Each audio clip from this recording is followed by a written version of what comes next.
a lot of the change that you're going to try to drive is not initially going to be met with welcome arms. In a lot of ways, innovation is in and of itself the antagonist. It's sort of the villain to traditional operations and the way things function. So I show up in the Disney movie, not really being welcome. You're not really the hero. So this idea of being a catalyst, being a spark, is something you really need to embody more so than it just becomes a definition. Hi, I'm Shannon Lucas. And I'm Tracy Lovejoy. And we're the co-CEOs of Catalyst Constellations, which is dedicated to catalyzing innate change makers to accelerate positive change. This is our podcast, Move Fast, Break Shit, Burn Out, where we highlight catalysts that are creating amazing change in the world. In this season of the podcast, we're doing a deep dive into the skills that make catalysts successful. And I'm so thrilled today to have with us Dr. Ryan Vega. He serves as the Chief Health Officer for Vantiq and is the former Chief Innovation Officer for the Veterans Health Administration, where he led enterprise innovation efforts across the largest integrated health system in the United States. His work has spanned large-scale digital modernization efforts, design and deployment of innovative care and payment models, and early design and development of healthcare software focused on improving healthcare delivery and experience for patients and providers. Ryan also currently sits as the physician in residence for the Digital Medicine Society and holds academic appointments as an adjunct assistant professor in the Department of Health Administration at Georgetown University, as well as a clinical assistant professor of medicine at George Washington University. He's the recipient of many awards in healthcare innovation and has published numerous articles on the topic. We are so thrilled to have you with us today, Ryan. Shannon and Tracy, thanks so much for having me. So we'd love to start off, how do you relate to the concept of catalyst? I think in some ways it becomes a defining mantra more so than a definition. It becomes a part of who you are, a part of your personality that you have to embrace, because a lot of the change that you're going to try to drive is not initially going to be met with welcome arms. In a lot of ways, innovation is in and of itself the antagonist. It's sort of the villain to traditional operations and the way things function. So I show up in the Disney movie, not really being welcome. You're not really the hero. So this idea of being a catalyst, being a spark, is something you really need to embody more so than it just becomes a definition. Say more about that. Is there a point in the catalyst life where we become the hero? And if so, how? So I think a lot of parts of being a catalyst is sparking imagination and creativity amongst a broader array of individuals. And to that degree, I think we do end up becoming, in some ways, the heroes, because it cannot be about what you individually accomplish in insofar as much as what the organization is able to deliver to the individuals it serves. In my case, it would be now the customers and the individuals who are trying to develop real-time solutions to very complex problems in my role in Vantiq. And formerly, it was our mission to serve veterans, which is a mission that we all hold very sacredly, and certainly something I still hold very sacredly as well. I love it. And I think it's such a good reminder to catalysts. Just earlier today, we were having a conversation. It's like, we can be disruptive. Right. And the more that we remember that, the more we'll lean into our empathy to bring other people along. So thanks for leading in and the good storytelling. Also, I know you're a Disney fan. All right. So what are one or two of the essential skills that have made you so incredibly successful as a catalyst, and maybe some stories that have helped you along the way? Often people can talk about the times that they wish that they had it, maybe the times that they failed when they didn't have those skills. I think one is resiliency, and that's shaped by experience. It's shaped most of the times by failures and losses. And so the ability to be sort of introspective and go through very hard periods of time, and to understand that you come out of these things, and for the most part, and the way I contextualize things is, I'm healthy, I've got a family that loves me, I've got a great job, and so things really aren't that bad. So I think resiliency, no matter what you're going through, is something that you have to contextualize and something that you have to embrace. Now, that doesn't mean that you aren't going to have bad days. It doesn't mean that you're not going to seek out help. It doesn't mean you don't need periods to vent. and to be frustrated and feel emotion. Resiliency is not about being emotionless. Resiliency, in my part, is really about the ability to evolve and to grow. So resiliency is part number one. I think the second piece to this too, I call it sort of two sides of a coin. It's the ability to both be incredibly confident and to equally be incredibly humble at the same time. Now, those things are sort of juxtapositions of each other, right? No successful entrepreneur, no successful catalyst cannot be without confidence. The ability to walk into a room and to take I think out of your lexicon and replace it with I believe passionately, even if you're going up against great odds. But equally, if you don't have the ability to be humble, you'll never learn, you'll never be resilient. So I look at that two sides of the coin as sort of sitting in the center of the ability to then build upon resiliency. So that's kind of the way I think about it. And I love that you talk about the nuance there, because that is a hard line to walk. And if we go back to the catalyst villain, often we get described as being arrogant because we're so convinced of our vision of the way that the world needs to be or the change that we're trying to create. So I'm wondering if you can give an example, maybe a fail, of when you were trying to navigate the confidence and the humility, the humbleness at the same time. I've got lots of stories. One of the most, I think, publicly displayed one was we did an event at the VA called Shark Tank. And this was an opportunity for frontline employees who had developed really cutting edge solutions, or we call them best practices, to pitch their ideas for medical center directors or network directors to purchase, buy, invest in those solutions and replicate them. And I thought I had the greatest idea in the world, which was we're going to do this live. It used to be sort of virtual on Zoom. We're going to do this live on stage. We may do a little bit of a hybrid of it. And it ended up being probably the most painful 2 hours. We had problems, people muting their microphone. The cameras weren't working. I mean, none of it was thought out well at all. But I was so confident in the idea and selling the team on the idea that I, didn't think through, hey, you know what? Maybe we should actually script this out, think through carefully how this is going to work. And so I had multiple people coming on stage trying to rescue me, people in the audience getting up and leaving because they're just like, this train wreck. That's just, it's one of hundreds of examples of, again, you have to be confident and humble. And so I walked out of that experience not completely defeated, but recognizing that attention to details sometimes really, really matters. It was a good lesson for me to learn. And so you apply that to the next and the next and the next. And I could give you way more failures than successes, but one that comes to mind that played out pretty publicly. Yeah, like me. Literally on the stage, like people's nightmare. Totally, totally. And I love the connection that you brought back there at the end, which I think feeds back into the resiliency. Is part of the resiliency is the lesson learned. Like, I didn't walk away totally defeated. I made some mistakes, and this is going to fuel my ability to be better next time, which is part of that resiliency. I'd love to double click. One of the things, and I've struggled with this too, about that really interesting line about confidence and the humbleness, is when we have an essence of an idea, there's a core that if it gets too diluted, probably actually loses the value that we originally recognized that would make it even worth doing. And we know that we have to bring other people along and hold that space and that humility and humbleness to let other people put their fingerprints on it to sort of get it through.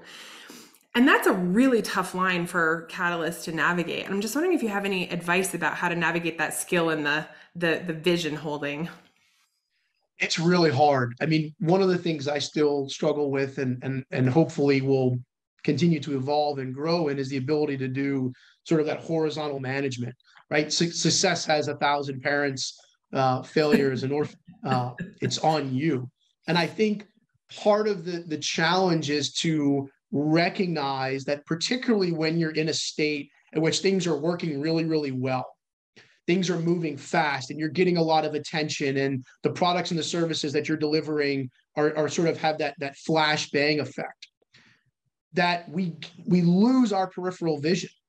generally folks like us become very focused on what we're doing. And we do that because we don't want to lose sight of the ability to sort of one foot in front of the other. I think it's a good marker of entrepreneurship, right? We can get tunnel vision when we need it. The problem is that we lose the peripheral vision when we need it. So it's the ability to balance tunnel vision when it's appropriate, but not lose sight of those around you. And so that horizontal management and not forgetting to bring those people that you may be leaving behind along with you is probably one of the most important things that I have learned from not doing it well. And so that's the way that I look at it, right? And that goes back into your confidence has to be a component, not just of your own ability, but of the ability and the success of those around you. That's what makes you confident. I use sports analogies because it's the way that I relate to the world. Even the best quarterbacks in the world or the best shooters in the world in basketball or the best hitters. It doesn't matter, right? The quarterback, whether they're Peyton Manning or Tom Brady, has confidence that when they throw the ball, yes, they're going to put a ball placed better than anyone else in the world, but also that receiver that's running the route is going to be there to make the catch. And so that has to be part of your belief system and your confidence, is that it's not just in your ability, but it's also trusting the ability of those around you. And you have to manage to that. And that can be really hard. And yes, mind-blowing. That's such a great framing about the confidence about the people around you. And I'm just wondering, like, do you have a sensing mechanism, a self-awareness mechanism, like when you're going too far and it's like, oh, need to, or are you just, have you learned to start earlier with that wider aperture? Because there's still some play in that. Yeah, I wish. I think so. So this gets into one of the most fundamentally important components of being a catalyst is you have to have people surrounding you that are constantly going to tell you, that you have a stain on your shirt. If you do not have those people, and again, that's the balance of confidence and humility. They're going to tell you there's a stain on your shirt, even when no one else is willing to. You have to have those people around you because it becomes innate. And I think it's part of who we are that we become very narrowly focused and we do forget about the surrounding areas. It's not intentional. Totally. It's never meant to leave anyone out. It's just a part of the way that we think and view the world. I think some of it is also a defense mechanism, because if you don't get very, very focused, then you aren't able to block out noise. And when you're not able to block out noise, you can teeter your confidence. And so I think some of ways it's a good thing for entrepreneurs to have that tunnel vision at points. You have to have really good people around you. That's what it comes down to. People, again, someone's going to tell you there's a stain on your shirt, and your willingness to say, oh, there is. If you don't have that, I don't know that you're ever going to go really far. Which goes back to the second part, is the humbleness. Like, oh, yes, I do. Thank you for telling me. That was amazing. Great takeaways for me personally. And yeah, the people that we surround ourselves with, that's why I'm grateful for Tracy. All right. One final question. So what's you've done this pivot, you left a really large organization or a fast moving startup. What's your biggest challenge as a catalyst leader right now? It's the unknown unknowns, and it's the lack of sort of branding that you get to bring with you when you're in a major organization like the VA, right? People want to help veterans. So my ability to call anyone around the country and say, hi, I'm with the VA, they're going to give you 30 minutes. When you come from a startup that people aren't familiar with, mostly because healthcare is a brand new market for us, they go, who are you and what do you do? And so what we must do, and what is important for my role, is to be able to help create a vision of the world in which software applications that can be built using the Vantiq platform are going to enable people to live healthier lives. It's going to enable hospitals and health systems to provide more effective and efficient and safe care in an easier way. Look, technology is becoming increasingly complex. And most organizations, whether in the healthcare or not, have no idea how to make sense of things like generative AI, new types of IoT devices. And a lot of the way we experience the world is in real time, right? Going back and looking at something doesn't really help me, right? So the idea of, sending me advice on different types of nutritional habits or groceries I should have bought when I got home and I'm unpacking them doesn't really help me. Or telling me that this is something I should buy, but not knowing real time that inventory is actually available in a store doesn't help me. These systems are really complex, but they have the opportunity to change the way that we think about the production of health and wellness. And so my job and the hardest part is, how do I get that vision out there? How do I sell that vision and convince enough people that it's worth building towards that vision? And so I think that's really the hard part. And most entrepreneurs in startups feel this exact same pressure. Spot on.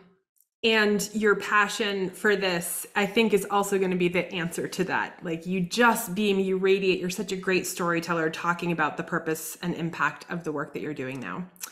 Thank you for sharing your wisdom. I'm going to hand you over to Tracy for rapid fire.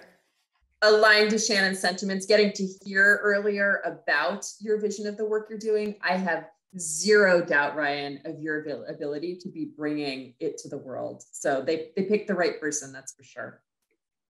So tell me, you're welcome. It's true. It's true. So tell me one thing that you do to be ready for a big meeting. Rehearsal. It's something I didn't do previously. You need to rehearse. Look, you can be the greatest orator in the world. You need to rehearse. And more importantly, it's not just rehearsing what you're going to say, but it's visualizing who that audience is and trying to understand what is it that's going to connect with them. I mean, you put me on stage for 30 minutes and I'm going to ask somebody to sit there and listen to me. I need to put myself in their position. I need to understand, why am I going to spend 30 minutes of my time listening to this individual? And generally speaking, the better I've gotten at rehearsing through that, visualizing what's going to compel somebody and say, I actually took away something out of that, has made me a better orator. It's actually made me a better storyteller. So you have to think of, when you're writing a book, how is the reader going to respond to this? If I'm just writing a bunch of words on a page, so what? So I think it's the preparation, but it's not preparing what you're going to say. It's preparing and thinking through the delivery and whether that's going to land and stick, knowing the audience that you're going to be talking to. I think that's the most important thing, right? Because that could be a board meeting. It could be a sales pitch. It could be a large audience. It doesn't matter. Those are all audiences that are listening to you and want to walk away with something. And you need to think about that and then rehearse from that level. I love it. So rehearsal is almost the very last thing that you're doing before you go in. It's that preparation of really thinking about the audience and the outcomes that you want with them, and then the rehearsing. Right. Yeah. Writing a speech and then just practicing the speech is kind of irrelevant, because you really need to know who you're talking to. Why does it matter to them? That shapes the context. That shapes your delivery. It shapes your ability to think about how to connect with them and meet them where they are. I love it. What is your favorite way to spend a free day? Napping. No, I have a 6 and 4-year-old. My oldest, Kate, my youngest, Jake. And so Lindsay and I think we stay pretty busy with them. And it's trying to keep up with them and spend as much time with them at every stage of life that they're at. Because there's one thing I'll never be able to buy in this world, and that's time. Yeah. I heard Shannon mention that you're a Disney fan. How does that show up in your lives as a family? I hide that, but I am enamored. Sorry. No.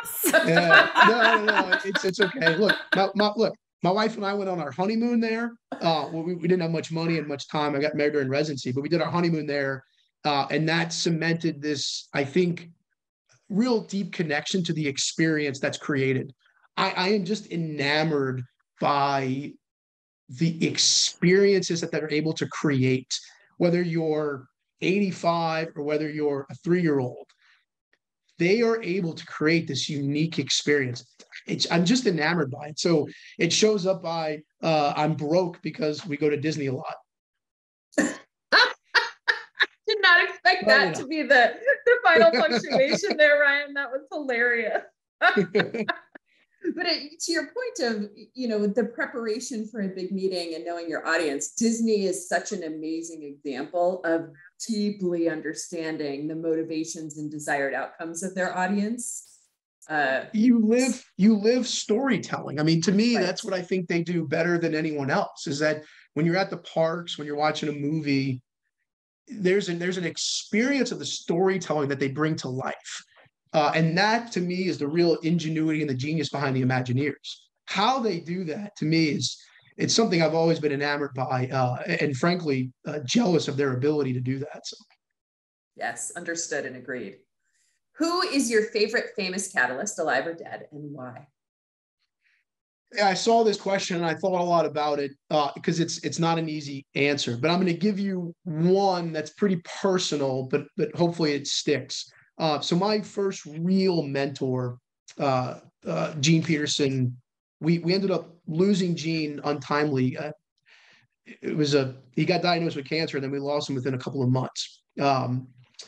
One of the things he taught me that has been probably one of the most important lessons as I've tried to make change is he says it in a story fashion, but it's sort of like a parable or maybe a couple of lines that to me encapsulate how to be a real catalyst.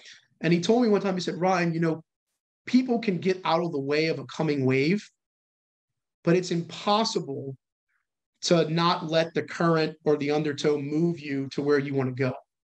So he kind of paints this illusion or this story of, when you're sitting in the ocean and you sort of look up 5-10 minutes later and you realize that the party that you're with is all the way over to the left, you don't even realize that you're moving because you're relaxed, but you don't realize the force that's carrying you.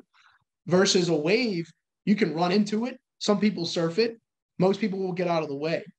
So you cannot come into things trying to be a wave. You may have some destruction immediately, but the aftermath of that is not always going to be good. The undertow, it's just kind of this force that's there, and it's inescapable. And so if you can channel that, you can move organizations, you can move people, and you can do so in a way that some ways, they don't even realize that they're moving. That was one of the most powerful lessons. I watched him do this at an organization. I watched his ability to do this. And so it's something that I continue to try to channel. I love the connection to where you started, where you talked about that catalyst can be the villain, right? Because you've given it a really powerful metaphor of that as a catalyst, if you come in as the wave, even if the change is in the right direction, even if you have the best intentions, that creates destruction along the way.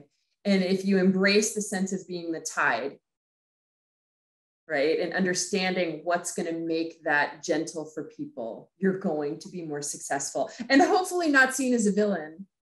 I don't think any of us want to be the villain, Ryan. No, I don't think, but I think, look at the title of your book, right? It's the implication that you're going to break something. I think you have to give people the trust around you that if something breaks, it's going to be okay, right? The reason I love sort of that undertow is, what's the worst thing that happens? You just swim back to where you are. Mm-hmm. So my mind is reeling of like rethinking all of the metaphors that I often use. And I'm like, ooh, being the wave of change is kind of a common thing for people to say.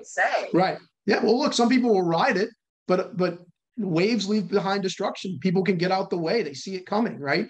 Being a catalyst is about the ability to inspire and spark imagination, ingenuity, creativity in others. That's not easy. And so, a wave of change is sort of the analogies that we use. But sometimes, you often see the most change comes from where? Out of nowhere. Why? You didn't see it coming. It was always there, but it wasn't a wave. And when we look back, we can see the wave, right? We can see the force. We can see the changes in the markets. But most of the time, these things come from the points we didn't expect them to. And that sometimes is the things that really change the world. Well, thank you. That was incredibly piquing for me, and I know for Shannon as well. Our final question to you, Ryan, any call to action for our listeners? Yeah, look, I think it's be bold, be courageous, and be humble. I mean, you've got to find the balance to be able to do those two things. Surround yourself with really smart people, but more importantly, surround yourself by people that are never going to be shy about being honest and critical when things are going really well, and supportive when things aren't. It is the most important thing that you can have in the journey. Catalysts are unique individuals. They come with a very specific and unique skill set that does separate them from others. But it's one part of the skill set. It's maybe the quarterback, but if you don't have everyone else blocking for you or running the right routes, you're only going to be as good as those around you that carry you. My biggest call to action is focus intently on the people around you, invest in them, support them. They will return to you the same, and you will be more successful because of that. It is not one of the definitional traits that we have in identifying catalysts. You're exactly right that, our bias is seeing the big picture, seeing the opportunities, moving into action, but it is a skill that we have to learn to really identify and invest in the people to bring along on the journey. So thank you. It's a beautiful call. And thank you, Ryan, for being here with us today. So fun. I appreciate you all having me. This was great. I'm glad. It was great for us too. So I'm glad it was good for you. And thank you so much for phenomenal, by the way. So a plug for anyone trying to encapsulate both the challenges and the amazing opportunities. Read the book. Love that as well. So thank you. And thank you so much for listening. If you'd like to learn more about how to accelerate positive change, go to our website at catalystconstellations.com. And as Ryan said, be sure to check out our book, Move Fast, Break Shit, Burnout. If you have other catalysts in your life, hit the share button and send a link their way.